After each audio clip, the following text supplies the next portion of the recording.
Is your Ninja Speedi releasing too much steam during use? Let's troubleshoot the issue step by step. No tools required.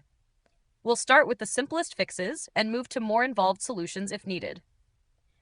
By the end of this video, your appliance will operate safely and efficiently. Begin by checking the pressure relief valve. If steam is escaping continuously, the valve may be stuck or the internal pressure is too high. Reduce heat settings and ensure the valve is clean. Debris can block proper sealing. Next, inspect the lid seal. A worn or misaligned gasket can cause steam leaks. Clean the seal with a damp cloth and ensure it's seated properly. If cracked or damaged, replace it immediately to prevent further issues. If using the pressure cook or steam function, avoid overfilling the pot.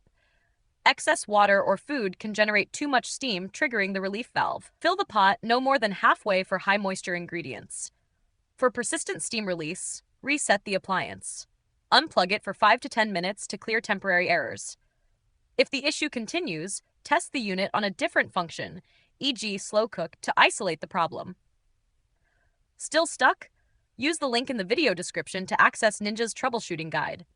If this video helped, subscribe for more quick fixes. Have another issue? Let us know in the comments. We may feature it in a future video. Thanks for watching, and happy cooking!